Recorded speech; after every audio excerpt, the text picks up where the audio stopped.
The segment of this show is the debate Uncensored, and we're looking at the results of the local government elections, which mean, and what they mean, I should say, for South Africa. And I'm joined by Terry Tselane. He is from IMSA.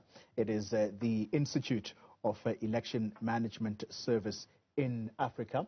We're also joined by Asanda Ngwasheng, who joins us via the virtual platform. She's a political analyst, and we're also joined in studio by Stuart Mbanyele.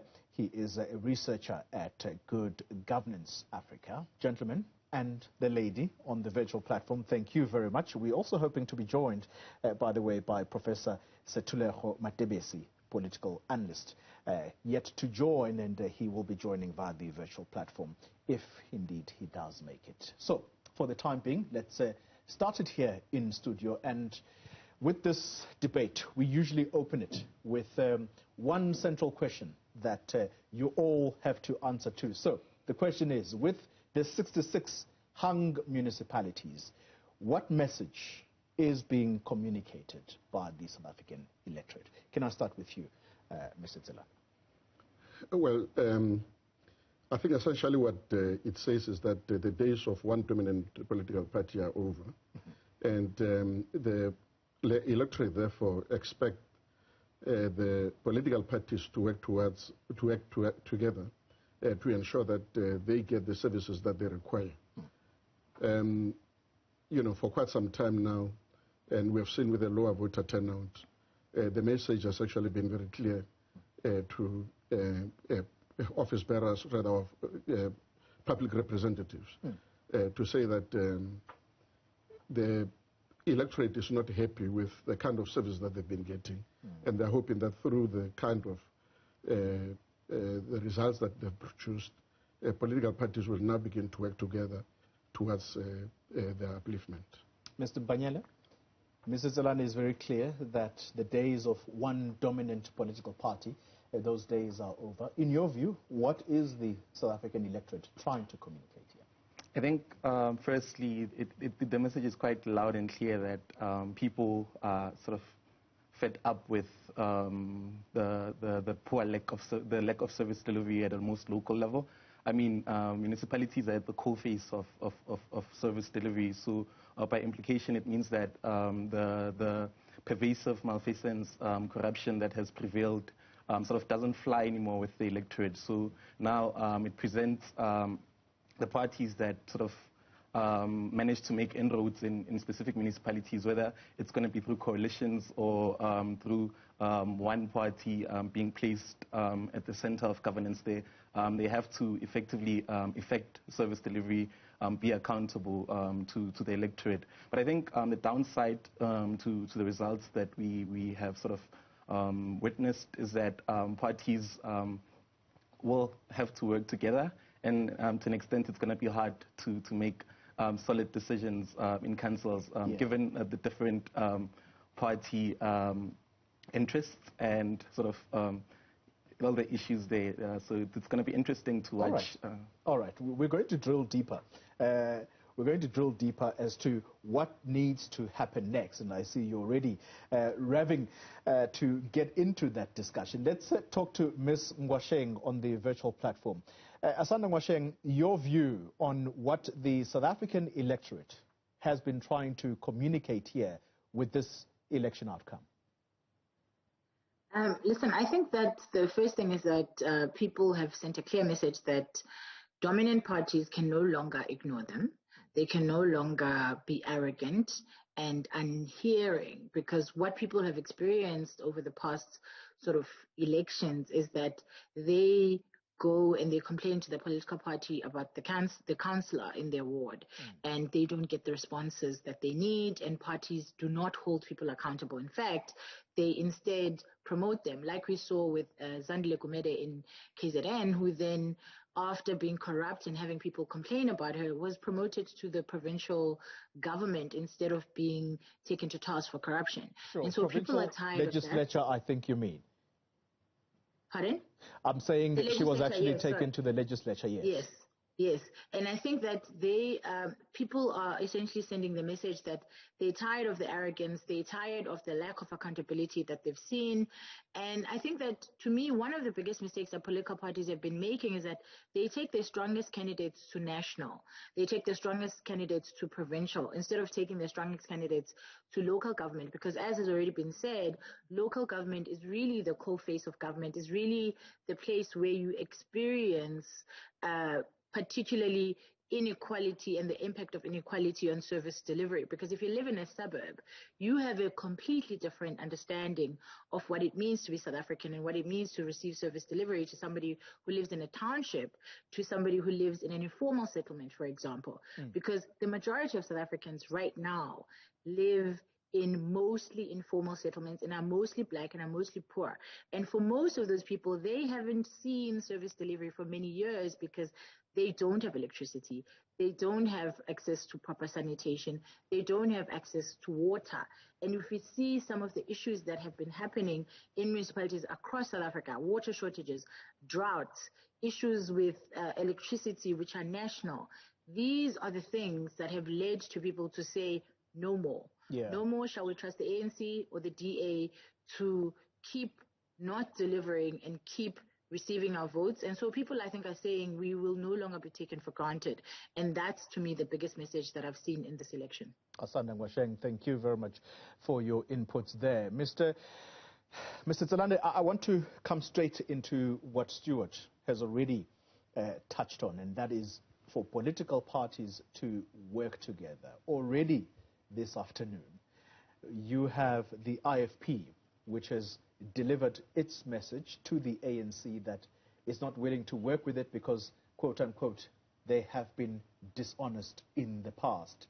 You have Action SA, the spokesperson who sat exactly where you are now, who said their internal poll that they've conducted, in a way, almost conclusively says they are right in their stance not to work with the ANC. So two political parties already suggesting that they are not going to be working with the ANC. And if I'm correct, there is a residents association as well, Liqua Residents Association, which I think also has intimated that it's not willing to work with the African National Congress. What needs to be done, therefore, to try and form these coalition governments? Well, I would have thought that it would have been much more useful for an independent agency to be the one that is actually facilitating this kind of conversations amongst the political parties. I take it you're not angling for... You're not angling for your organization to... IMSA is appropriately placed. Yeah, but on a much more serious note, I think it would have helped a lot if there was an independent agency that was helping to facilitate this kind of discussion. A structure such as CCMA, for instance, is well placed currently, even though it has been dealing with labor issues. But they've got an experience of facilitating difficult conversations such as the one that the political parties are going through right now. And some of the political parties that are saying we are not going to be working with certain political parties, that might be an initial response of those political parties. But as time goes on, they'll begin to realize that there is a need for them to work together, because the electorate have spoken. They have produced a situation where you don't have one dominant political party or a winner. And therefore, that on its own forces the political parties to work together, even those that may not like each other. And the emphasis, I don't think, should actually be more on what has actually happened in the past, but rather on service delivery. They've got to come up with clear core principles and protocols that is going to be governing the coalition arrangement. And as I've suggested, going forward, we need to have regulation of these coalitions, where now this is legislated and we've got an agency that is independent that is managing this, similar to what they have in Kenya. Mr. Mbanyel, what is to be done to break the deadlock, if you will?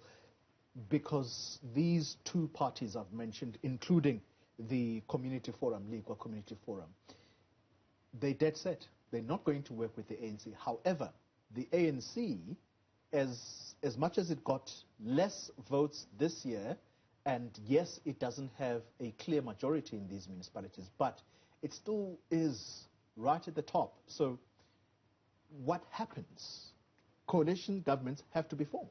I think the ANC has, for the longest time, been the dominant party.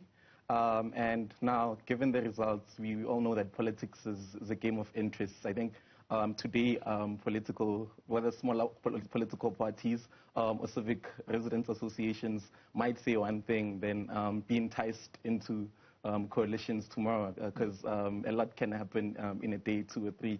But then we've seen historically the unstable nature of coalitions. I mean, in the city of Tshwane, you had a change of many mayors, especially in the metros as well, other metros in Johannesburg as well. So coalitions are fluid, and I agree with Mr. Tselane here that there's a need to have a sort of guiding framework, whether in legislation or in principle, that sort of speaks to the governance of the coalition, and ultimately it must be based on the interests of the electorate and deliver essential services, as opposed to being caught through narrow pursuits and narrow interests. So for me, that's one thing I can hope for, and that sort of must be the guiding issue going forward in the deliberations now and when councils have been formed. Yeah.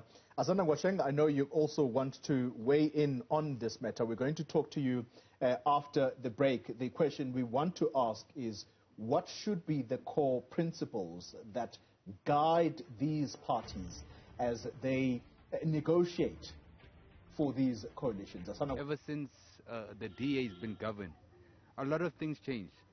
People who used to pick up trash and everything, like, they disappeared since it was DA in place. So there's things, they have to pull up their socks and look after the services and try to manage and keep the community safe. Because for now, we've been like since the lockdown and everything, the unemployment rate has gone higher and higher. People losing jobs, people can't feed their families. Some communities actually don't have water. And we're willing and hoping that the ESCOM things could change, like we could get our lights back the way we used to receive it. Residents of the various municipalities weighing in, and you're going to hear lots more of them as we continue this discussion. We're also joined in this discussion by Professor Situlejo Matebese, political analyst based in Bloemfontein. We're going to bring you in a moment. Prof. Asanda Ngwasheng, before we went to the break, I was asking the question, what is going to break the deadlock? Because the ANC, as much as it's lost, it still has the majority of the votes in most of these hung municipalities. And so it would seem to me that there has to be a compromise somehow. Yeah, I mean, I think what we're seeing more so than the previous election when there were coalitions is that we're going to need a lot of political maturity, a lot of human basic maturity out of politicians, where they're going to have to put their own personal interests aside and figure out ways to work in ways that prioritize the voter. Now, the difficulty or the challenge is this. You have voters who have specifically declined the power of the ANC nationally and declined the power of the DA and its dominance in terms of the Western Cape. You now have these smaller political parties who have been given a new mandate, a new opportunity, and they have to balance being able to act in the interest of their voters who acted pro them and against the ANC and the DA's dominant parties.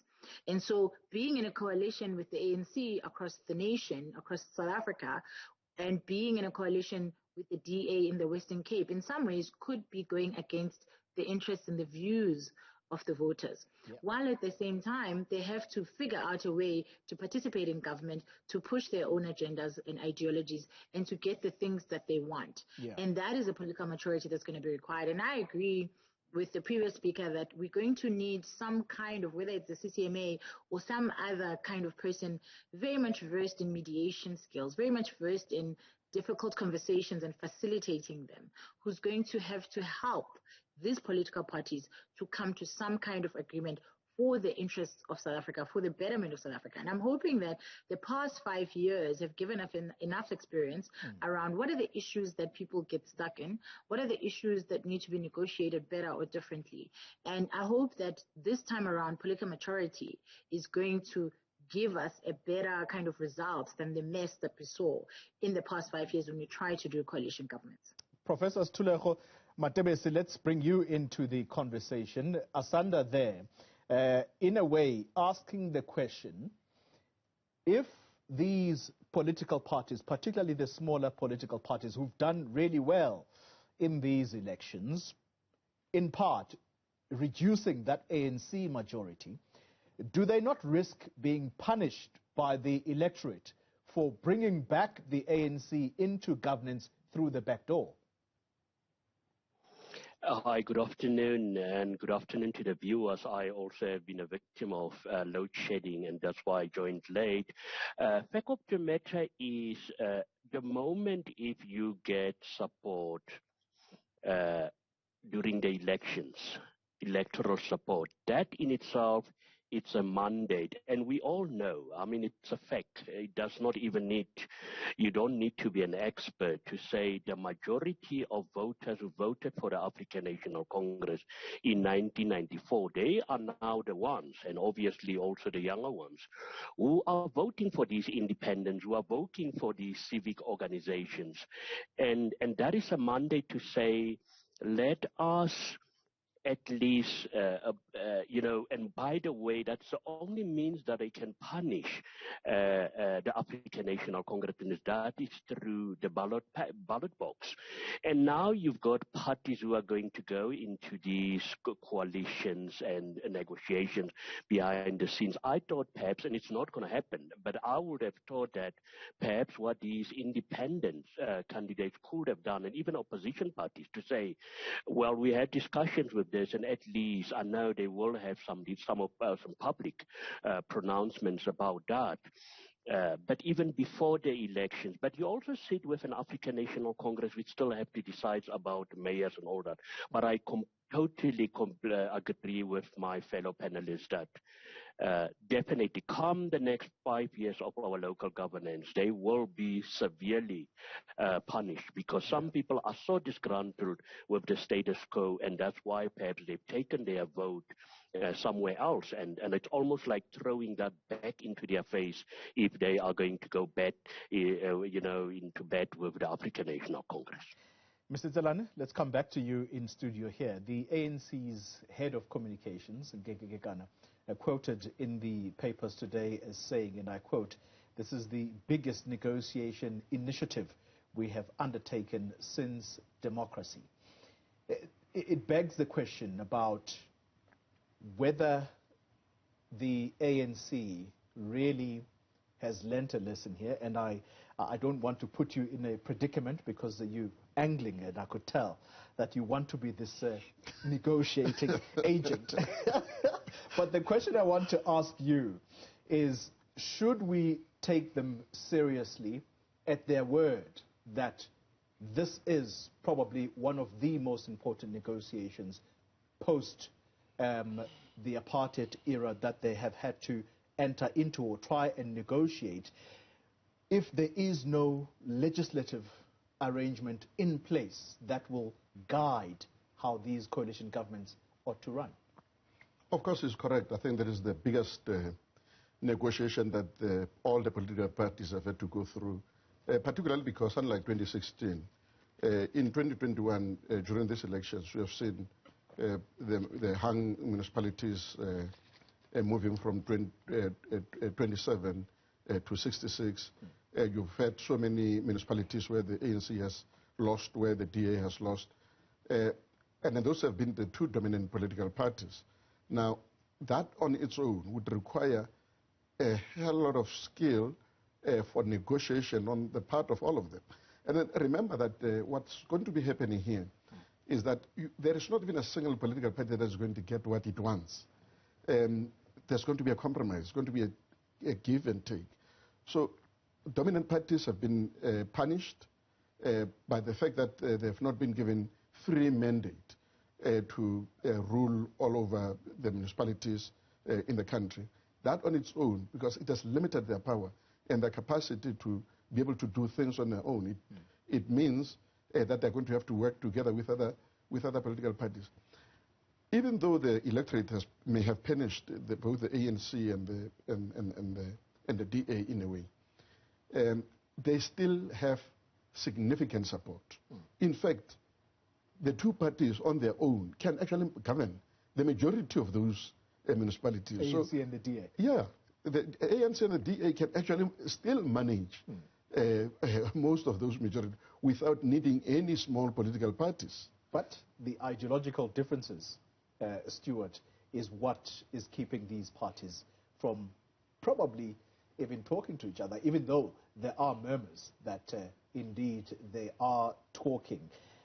What role, adding to that question, what role should the Municipal Structures Act play, if at all, in these coalition governments?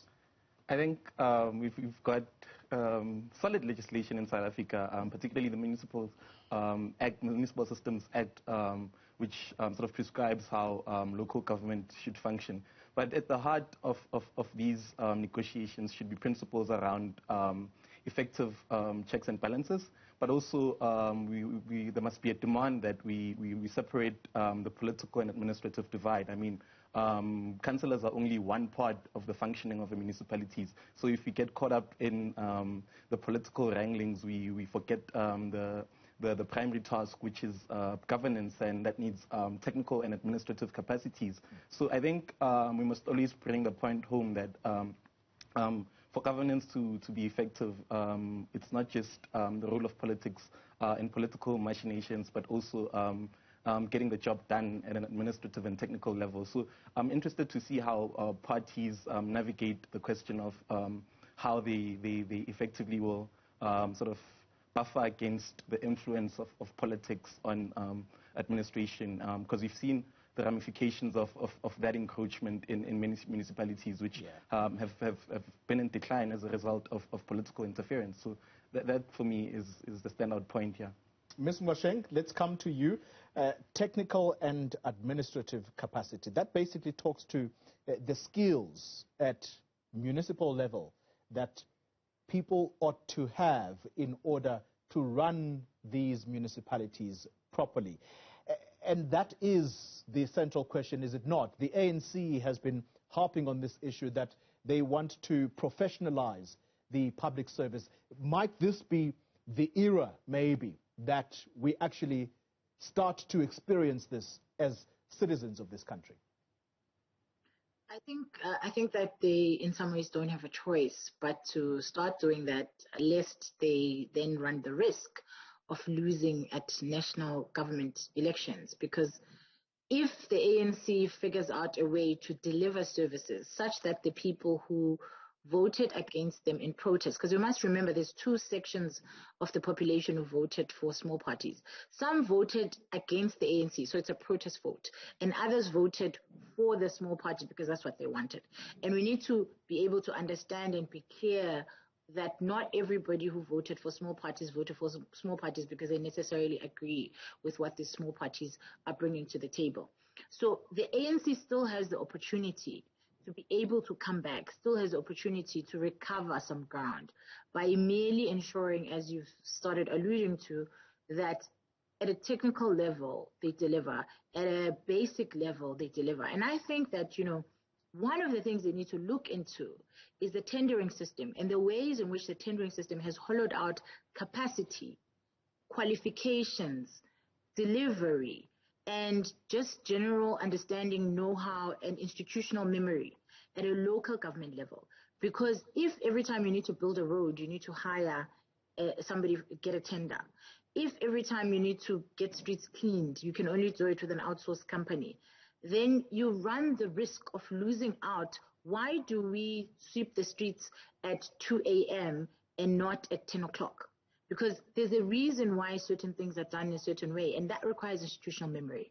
There's a reason why certain processes are in place, and that requires technical know-how, institutional memory, and technical skills. And so the ANC has one of the best opportunities, actually, to start speaking to clever blacks, as they call them again, to stop doing this thing. Seriously, that's honestly what they have, because the qualified black people, believe it or not, are always ready to engage and do what is needed for the country, because they still have the best chance of living the best lives they can in South Africa, using their skills towards the benefitment of everybody. Yeah. And so you need to deliver that capacity. You need to do away and cut back on a lot of the tendering system, because you understand that the tendering system really is patronage lines. It's about feeding and rewarding people. Yeah. And right now we're sitting in a situation where there's no pipeline.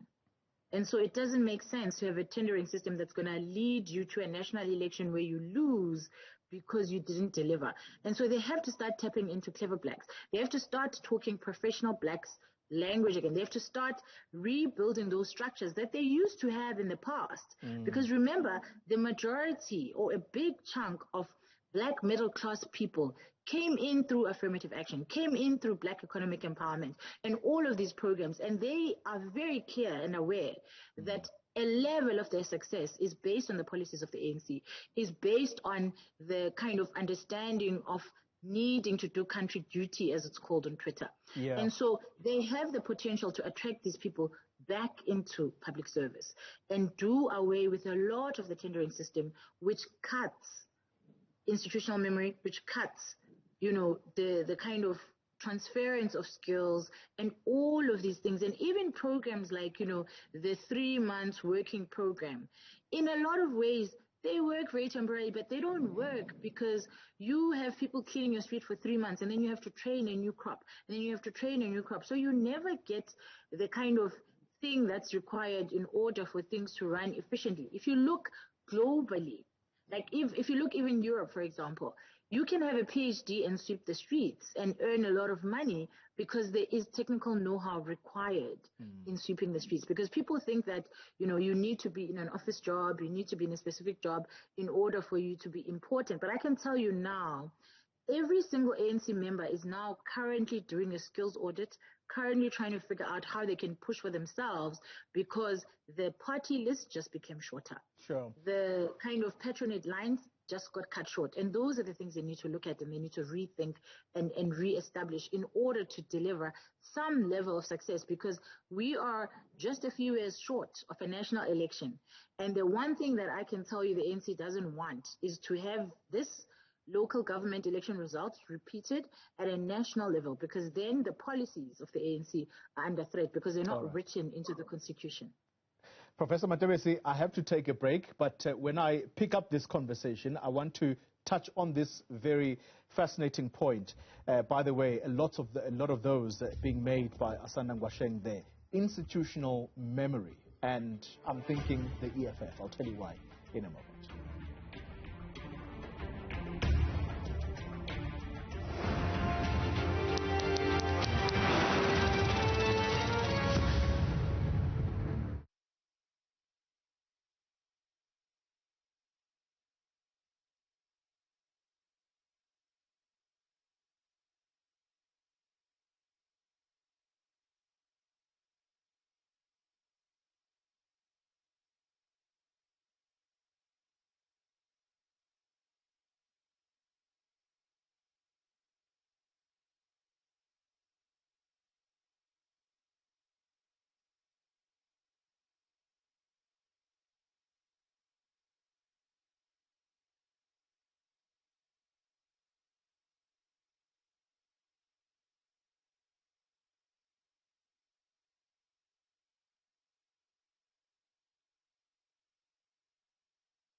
The process went very well in Soweto. I voted in Soweto. But what makes me excited is that to see the ANC government going below 50%, because these are the people who have been a problem in this country. We don't have a city today, and our city is very dirty. And they always appear on television lying and saying that we're going to clean the city, but they can't.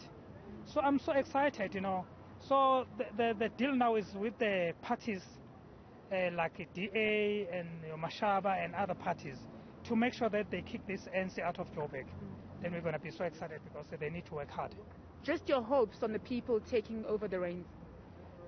I hope they're going to deliver the services to people and make people happy. Because remember, 2024 is not far. So failing to deliver the services to the people, then they're not going to win the 2024 national elections.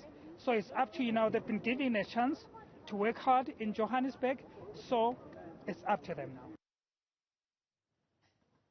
Well, those are the ordinary people on the ground and their expectations on the back of this electoral outcome. And I want to pick up the conversation now with Professor Matebesi, who is also on the virtual platform. Prof, I asked you to start thinking about the point that was made by Asana Ngwasheng, and that is around institutional memory. She says there's a reason why the streets are swept at a particular hour. And I'm thinking about the EFF here, who, as reports go today, they are saying that as part of their conditions around these coalitions, they would want an opportunity to run at least one municipality where they are going to have key members, or should I say they're going to hold key posts in that municipality. And it takes me back to this very issue of institutional memory to say, if that is the sense, what chance then would residents have of optimizing service delivery when you have a new party that is still learning the ropes? Do they have a chance here, or whoever makes that gamble to say, okay, we're going to give you the EFF a municipality to run, might they not be punished by the electorate? Yes, once again, I think it's a good point, the whole point about institutional memory. But the fact of the matter is, each time after each local government elections, there are moments and times where we get new councillors who does not have the experience. And I think the same goes for the African National Congress when they took over. So I don't think, because remember, you've got officials in each municipality who will still be around. The problem with that perhaps we have with our local municipalities is that, and I've heard what Asanda said, it's going to be very difficult to just rub a system which is so dependent. Remember, the ANC does so well because it looks after its foot soldiers. Now you're going to actually take away the slice of bread which is on the plate if you are going to try and bring in professionals. And I don't say it is not the right way. It is actually the right way to go.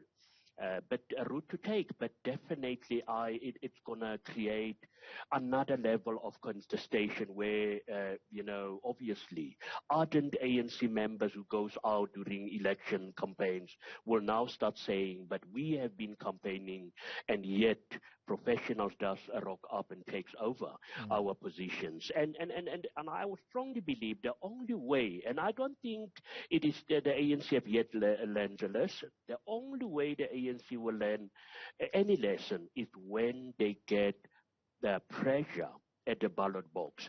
And I think what happened now perhaps will set the scene for a new dispensation in our local governance.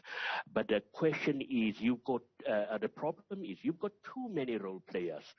And this does not mean every ANC leader is corrupt, it's incompetent, but the system, it's so conducive, it's so entrenched, issues such as,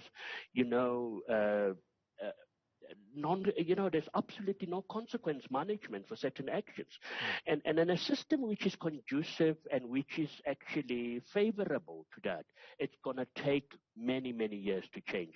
Yeah. And that's why I think the ANC will only one day take South African serious and its own members serious when it gets serious challenges. Because I strongly believe that, and I agree with what one of my fellow panelists have stated, the ANC can still negotiate from a position of power. And we all know what's going to happen. And I've even written an opinion piece and asked to say that I just hope that some of these and independent candidates and even leaders of these civic forums will not sell their soul, because what is going to happen, they will be targeted individually and offered selective incentives, to try and go and vote for a certain party, not necessarily the African National Congress. This politics of the stomach is a huge problem in South Africa, and we just pray that at least the interest of South Africans should be, put ahead of self-interest.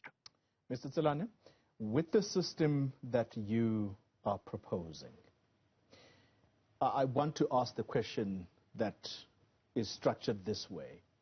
With an electorate that is impatient, and rightly so, they want services delivered, is there a chance for parties that still want to learn the ropes to be given that chance? Is there space? Well, those who have been elected have got no option but to learn and to be able to deliver, because the electorate have already spoken. And I wanted to say that before perhaps responding directly to that particular question, say that we've got to also be able to differentiate. And I think when Asanda was talking about the maturity of political leaders, she was referring to a situation where the language that was used pre the announcement of the results of the election is no longer relevant for this period.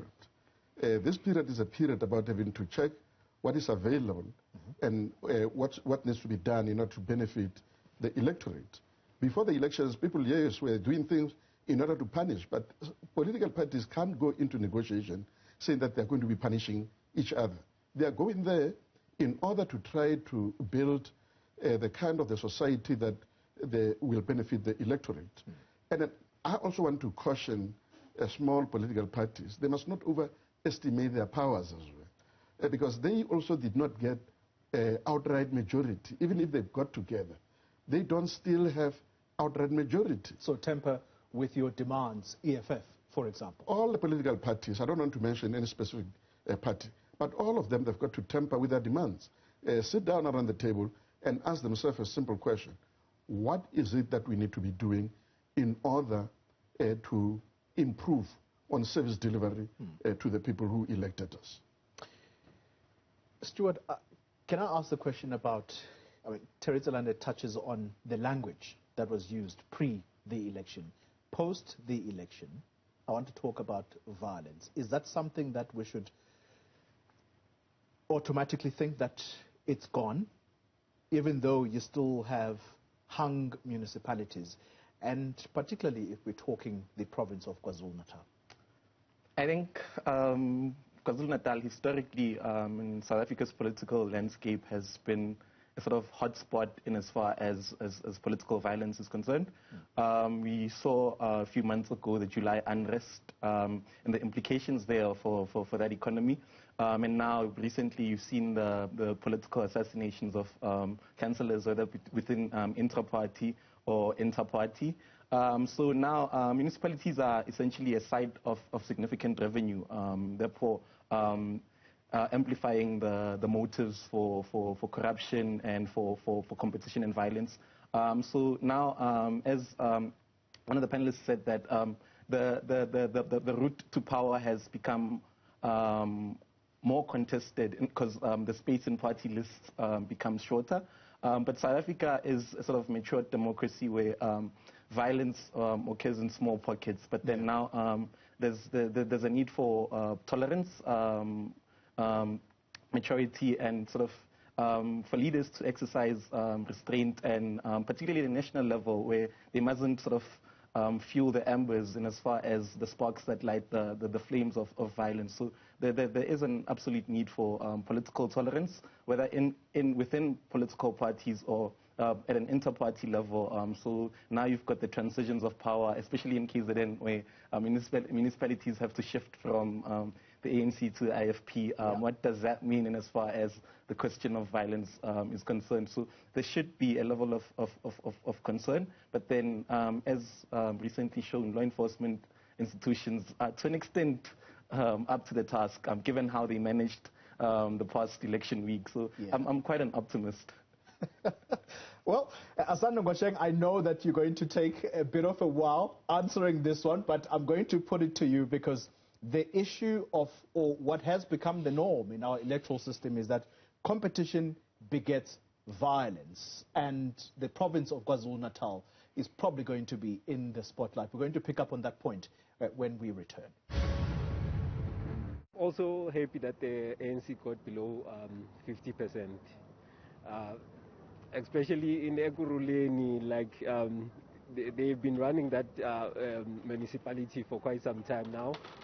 The only issue that I have with them about Ekurhuleni is that they do not bring opportunities to the youth because of the I don't know what to call it. Is it the system of you can call it a mafia style kind of procurement system. So we haven't been really getting opportunities, and it leaves us to actually, it leaves us to think that we might not even get there, so we stop trying. Those are the ordinary voices on the streets and their expectations post these elections. Asanda Ngwasheng, let's pick up on the point of violence, and I'm thinking here not only of the hung municipalities, particularly lucrative ones like eThekwini and the positions that they come with, but I'm thinking of those that have been won over by the IFP, the DA. Some of those people are going to have to make way for new councillors altogether from different political parties. Is violence a thing of the past, or are we being too naive? I think we're being definitely very naive if we think that violence is a thing of the past. I think we may see quite a lot of violent upsets, quite a lot of contestation. Remember, politics is about the contestation for scarce resources. And the resources of the ANC have just become even scarcer, and the resources of the IFP have increased. And so, of course, there's likely to be some political retaliation. There's likely to be some violent and non-violent contestation. And I think that also we need to stop this thing where we kind of oversimplify violence in South Africa. You must understand that a lot of the time, whether you're talking service delivery or you're talking looting or you're talking any kind of violence, there's a genesis for violence. And we must understand that people who resort to violence are people who feel like they don't have any other means. And so what am I talking about? If you live in a suburb where you can press an alarm button and you get, a security company that comes with guns, with everything that you're going to need to confront whoever has breached security, and you also have the backup of the South African Police Service just in case the security company is not enough, you will not understand things like, vigilantism and communities taking the law into their own hands. If you live in a township and you have the police constantly failing you, you don't have access to private security, and you're constantly finding yourselves with children getting raped, with all kinds of crime that just never has any consequences and never leads to criminals being prosecuted, you are going to take the law into your own hands because that is the only means to justice that you have. And so when we think about violence, we have to think about what is the genesis of violence and how do people get to violence and how do people understand violence and where does the definition that people use or the understanding of violence come from. So if, as has been suggested, there is a mediator that is appointed or mediation officials that are appointed, then we're likely to see less violence because whatever contestations there are will be dealt with, hopefully, within the negotiations, within the kind of confines of the engagements that would be had. But if we don't appoint an independent mediation or groups of mediators, we are going to find ourselves in violence because people are going to sign and agree on things, and then when they get out, they may not necessarily hold up those things, and those negotiations may not necessarily be as comprehensive as they need to be. Because remember, when you negotiate, you need to not only negotiate for what happens when we agree. You need to negotiate what happens when we don't agree. And how do we mediate when we are both in disagreement? And how do we resolve things when we both feel like we're being hard done by? And that's why I really agree strongly with the call for independent mediation, because you need people who will literally start to build these contracts that are going to require political maturity in order for them to be upheld in the interests of South Africans. Because we must remember that all of this has to be in the interest of South Africans, has to be in the interest of people receiving the services that they need, people receiving the kind of governance, the kind of leadership that they need. But if we don't deal with this carefully, maturely, and with the necessary gravitas, we are going to end up in the mess we've seen over the past 5 years, and we're going to end up with violence, and we're going to end up with all kinds of things. That's why I even spoke to the ANC in particular, rethinking its patronage lines, rethinking the tendering system and all of that. Because when you have people who are fed, people who receive the services that they want, people who feel secure, and people who generally feel a sense of like, my country is doing well and I have a future in this country, there's less violence. But when you don't have that, you'll see any and everybody picking different battles and doing all kinds of interesting things. And that's like a recipe for chaos. And so we have to rethink our sociological understanding of the genesis of violence before we can even think about solving the violence, particularly of KZN. But I think it's not just KZN. KZN is the ticking time bomb we all know of, but every single province in this country is, particularly the province of Eastern Cape, the province of Limpopo, which is mainly rural, but also has a lot of young people who are disaffected, who are sitting on the third generation of unemployment, the third generation of informal settlements. And those are the people that I personally am more concerned about than KZN, that we know about and constantly would be like top of mind and thinking of solutions for. Watch for the Eastern Cape. Watch for Limpopo, because that's where your next ticking time bomb is going to come from if we are not mature and if we don't think about what it is that this country needs for the future of the young people who have been disappointed since they were born. Professor Matebesi, on the back of those words, I mean, it's quite frightening that if this is not handled properly, as Ms. Ngwasheng says, it actually reminds me of the survey that was conducted. It was an election satisfaction survey that was done by the Human Sciences Research Council and actually tabled at the IEC during the vote counting. And one of the statements they made was that there's a disturbing decline in trust in democracy in South Africa. Is that what Asanda essentially is gravitating towards? Yes, I can just take off from what Asanda stated, but what we should understand also is that what I've observed during the past 7 days that I've been involved at the IEC, it's to see the provincial leaders of various political parties having one robust debate after another, and then immediately afterwards they will shake hands and all that. So that for me was something that I really just amazed me.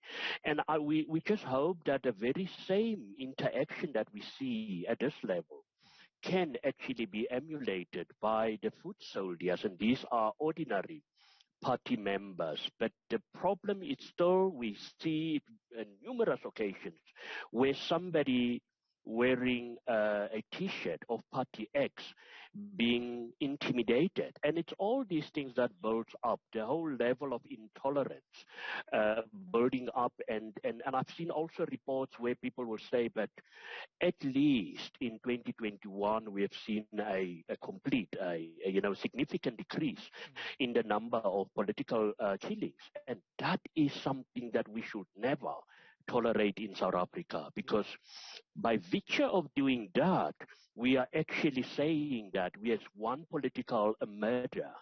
It's something that is acceptable, and that is a huge problem. We should send out a message to our members, South Africans, the South African citizenry, and the whole issue also of political education. Not 2-3 months before an election should become the norm. Yeah. And I think that way we will be able to at least try and circumvent this whole situation where people can wake up and decide to kill their political opponents. All right. And that is not something that we should celebrate in a democracy. All right. Thank you, Prof. Gentlemen, in studio, half a minute each. How important is it that this is handled properly? It is quite critical, and at two levels. Firstly, in terms of getting political parties to agree to the regulation of this process by having an independent agency that is going to be managing this. But secondly, voter education and civic education to the electorate, because the electorate at the moment don't understand what is going on about all this coalition. They know they've elected particular parties, and they expect those political parties to carry out their mandate. But in those 66 municipalities that are hung municipalities, it's going to be a give and take. Mr. Mbanyela? Absolutely. I think we're at a critical juncture. So there are a lot of interventions that are necessary at a political party leadership level. But also, I think this stress point is going to be the ultimate test for institutions in South Africa, whether the courts, whether the Chapter 9 institutions, and also law enforcement agencies. I think everybody needs to be up to task, and also in terms of how effectively the national question of service delivery is responded to across the board. So I think it's quite crucial that this process and the conversation going forward be managed in a sensible and matured way that ultimately cares for the citizen. Stuart Mbanyela, thank you very much for your time. Terry Tselane, thank you, sir, for your time. Ms. Asanda Ngwasheng, thank you very much for your time. And last but not least, Professor Situlego Matebesi, thank you very much for your time. Well.